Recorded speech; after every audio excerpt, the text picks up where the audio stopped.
Kuya, halimbawa po, paiba-iba ka ng company, pero diretso naman po yung hulog sa pag-ibig at umabot na po ng 20 years, pwede pa din po ba mag-lump sum sa pag-ibig? So ngayon, kung umabot na po kayo ng 20 years at plano niyo po kumuha ng property, is either house and lot or condominium, katulad po sa amin, 10,000 cash out only lang ilalabas mo, no spot down payment, ready for occupancy na at wala pang hidden charges, pwedeng-pwede na po kayo mag-avail dito kasi more than 20 years na po yan eh.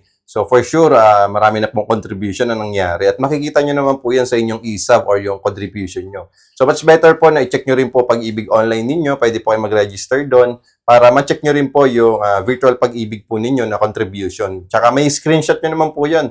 Makikita nyo po yung total contribution po na nangyari po doon. At makikita nyo rin, okay, kung naghulog ba talaga yung company ninyo doon sa Pag-ibig contribution ninyo. Kasi mabe-verify mo naman doon kung sino naghulog at anong employer, okay, anong araw, anong taon, di ba? So, talagang history talaga siya ng payments, ng contribution mo ng iyong Pag-ibig members.